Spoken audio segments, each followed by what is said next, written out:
Hello दोस्तों, welcome to logical wisdom. आज के इस वीडियो में हम एक ऐसी समस्या पे बात करेंगे जिससे लगभग हर दूसरा व्यक्ति परेशान है। आज हम जिस टॉपिक पर बात करने वाले हैं वो है ओवर थिंकिंग या चैटर ऑफ माइंड। आज के समय में यह समस्या एक विकराल रूप लेती जा रही है। सोचने की क्षमता एक वरदान है, पर हमने उसे अभिशाप बना लिया है। सोचना बुरा नहीं है, अरे यही वह चीज है जो हमको जानवरों से अलग करती। तो आइए शुरू करते हैं। आप देख रहे हैं लॉजिकल विजडम और मैं हूं आपका दोस्त अमित। दोस्तों, आज ये वीडियो बनाने के दो सबसे बड़े रीजंस हैं। एक तो मैंने पाया कि ये बहुत ही ज्यादा लोगों की समस्या है, और दूसरा अफसोस के साथ कहना पड़ रहा है कि इस टॉपिक पर जितने भी वीडियोस मैंने देखे, मैंने पाया कि वो एकदम मिसलीडिंग है और बिना किसी भी नॉलेज और बिना किसी भी बेस के। ओवर थिंकिंग असल में एक आदत है, या प्रिसाइजली कहूँ तो एक एडिक्शन है।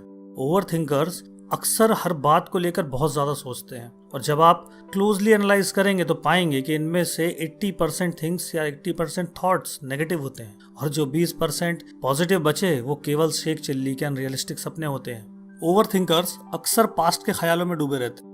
पास्ट में ये गलत हुआ, ये ऐसे हो सकता था, ये वैसे हो सकता था, काश उसने मुझसे ऐसा ना कहा होता, या उसने मुझसे ऐसा क्यों कहा, और अगर उसने मुझसे ऐसा कहा तो मैं उसको ऐसे जवाब दे सकता था। मैंने जवाब ठीक से नहीं दिया, मैंने उसको टैकल ठीक से नहीं किया, मैंने उस परेशानी को ठीक से हैंडल नहीं किया। अगर मैं उसको ऐसे हैंडल करता तो शायद आज ऐसा नहीं होता।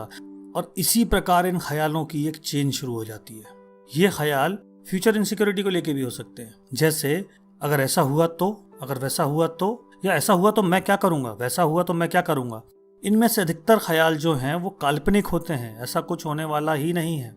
लोग यहाँ तक सोचते हैं कि उसने अगर ऐसा कहा तो मैं क्या कहूंगा, और एक्सट्रीम केसेस में तो लोग ये तक सोचने लगते हैं, पूरी लड़ाई इमेजिन कर लेते हैं कि अगर उसने मुझ पर ऐसे हाथ उठाया तो मैं वैसे उससे बचूंगा और ऐसे लात मारूंगा।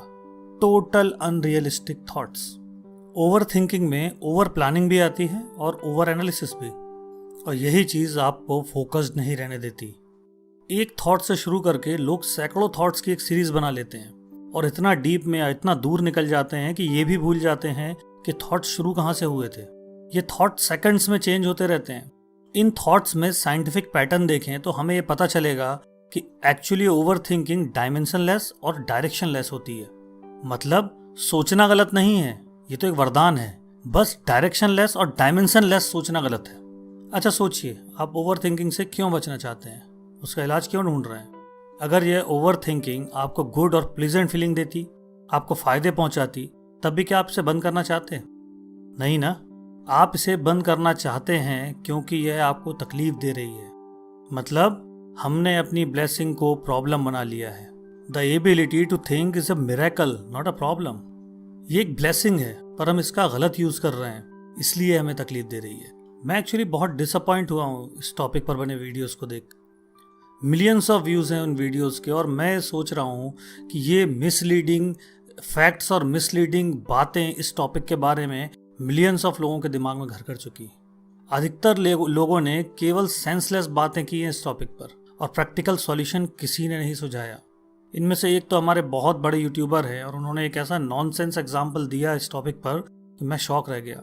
उन्होंने ज्यादा सोचने वाले और कम सोचने वाले लोगों को कंपेयर करके एक एग्जाम्पल दिया कि ज्यादा सोचने वाले लोग पढ़े लिखे होते हैं, इंटेलिजेंट होते हैं। अगर वो रोड क्रॉस करने जाएंगे तो वो पहले अपने लेफ्ट देखेंगे, फिर अपने राइट देखेंगे, उसके बाद गाड़ियां रुकने के बाद ज़ेब्रा क्रॉसिंग पे जाकर रोड क्रॉस करेंगे। इसमें क्या गलत है भाई? दूसरा एग्जाम्पल उन्होंने दिया, जो कम सोचने वाले लोग होते हैं वो बिल्कुल नहीं सोचते हैं, क्योंकि उनको सिखाया नहीं गया, उन्हें पढ़ाया नहीं गया कि आपको रोड कैसे क्रॉस करनी है। वो सीधे जाएंगे और बिना लेफ्ट राइट देके सीधे दौड़ के रोड क्रॉस कर लेंगे। अब मुझे बताइए, इनमें से इन दोनों ऑप्शंस में से कौन सा ऑप्शन समझदारी वाला है? उनके हिसाब से बिना सोचे समझे दौड़ के रोड क्रॉस करने वाला आदमी सही है। क्यों? क्योंकि सोचने वाला आदमी अपना टाइम वेस्ट कर रहा है। अरे भाई, गाड़ी उड़ा देगी रास्ते में, तब क्या करोगे? ऐसे इनसेंसिटिव तरीके से इस टॉपिक को डील किया गया है। मैं आज आपको प्रैक्टिकल वेज बताऊंगा कैसे आप ओवर थिंकिंग से निकल सकते हैं और एक स्मार्ट और हैप्पी पर्सन बन सकते हैं। ओवर थिंकिंग से निपटने के लिए हमें सबसे पहले यह समझना होगा कि माइंडलेसनेस या थॉटलेसनेस एक्चुअली एक मिथ है। हम माइंडलेस या थॉटलेस नहीं हो सकते, जीते जी तो नहीं हो सकते। हम अपने दिमाग को या उसमें आने वाले ख्यालों को, थॉट्स को बंद नहीं कर सकते, और ये ट्राई भी मत कीजिएगा। अगर आप अपने थॉट्स को रोकेंगे, उनसे लड़ेंगे, तो आप अपने ही अंदर अपने ही थॉट्स का एक रेसिस्टेंस पैदा कर लेंगे, एक अंदर अंतर्द्वंद पैदा हो जाएगा, जो कि आपको अल्टीमेटली एंजाइटी की तरफ ले जाएगा। आप ओवर थिंकिंग से परेशान हैं, इसका पहले मतलब समझिए। इसका मतलब है कि आपका दिमाग प्रेजेंट में फोकस नहीं कर पा रहा है और इसीलिए आपको अपना फोकस बढ़ाना है और प्रेजेंट में जीना है। किसी भी टॉपिक पर ओवर थिंकिंग हमारे डिसीजन को कमजोर कर देती है।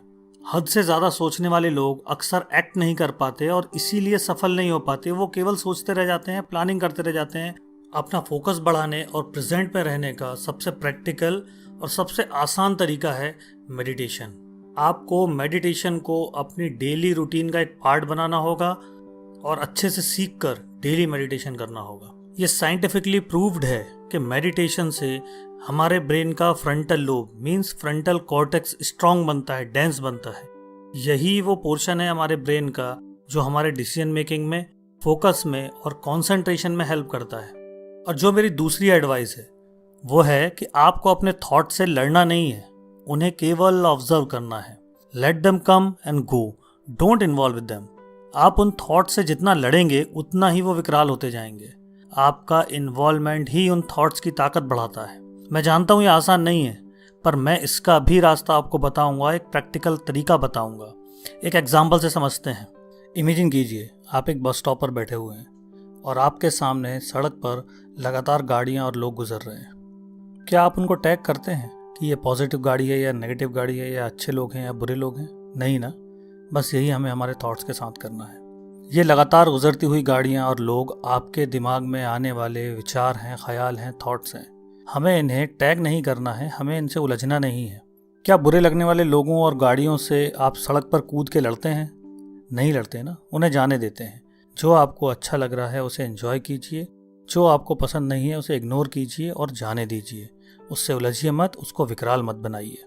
बस यही प्रोसेस हमें हमारे थॉट्स के साथ फॉलो करनी है। आपको अपने नेगेटिव थॉट्स को तवज्जो नहीं देनी है, उन्हें बस ऑब्जर्व करना है और जाने देना है।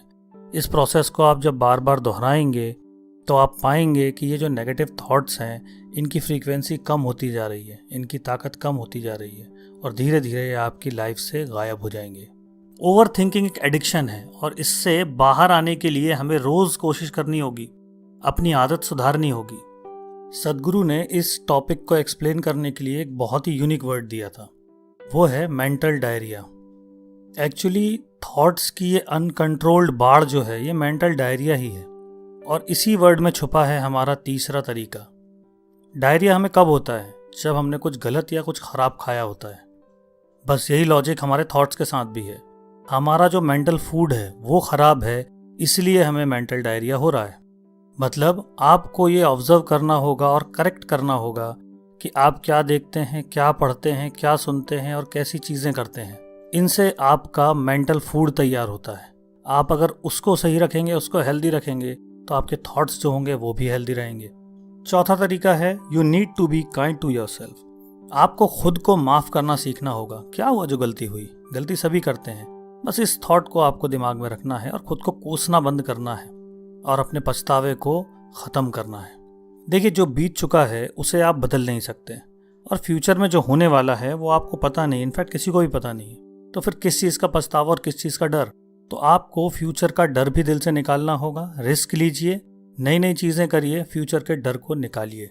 छोटे छोटे रिस्क लेने से आपका कॉन्फिडेंस लेवल बढ़ेगा और आप धीरे धीरे इस ओवर थिंकिंग की प्रॉब्लम से बाहर निकल आएंगे।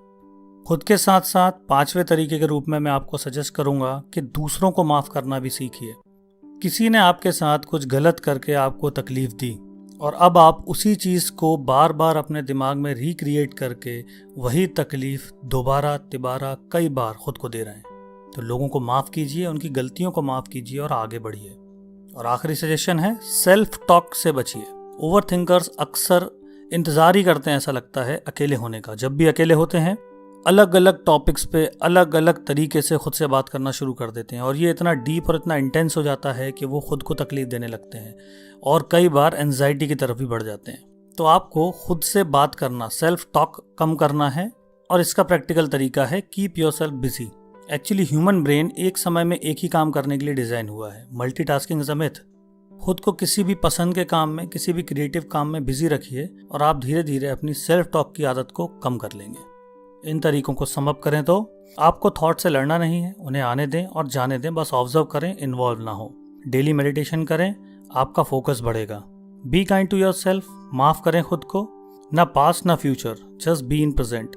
और साथ ही साथ आपको दूसरों को माफ़ करना भी सीखना पड़ेगा। इसी के साथ आपको अपने मेंटल फूड का भी ख्याल रखना पड़ेगा। हेल्दी फूड लेंगे तो हेल्दी रहेंगे। और आखिरी में स्टॉप अननेसेसरी सेल्फ टॉक। दोस्तों, मुझे पूरा विश्वास है कि ये वीडियो आपके बहुत काम आया होगा। मेरी बातों को हर उस इंसान तक पहुंचाइए जिन्हें इनकी ज़रूरत है। इस वीडियो को बनाने के लिए मैंने बहुत रिसर्च की है, कई बुक्स पढ़ी हैं, साइकोलॉजिस्ट से सलाह ली है और काउंसलर से बात भी की है। थैंक्स फॉर वॉचिंग दोस्तों। ऐसे ही लाइफ चेंजिंग वीडियोस के लिए बने रहिए लॉजिकल विजडम पे। Thank you.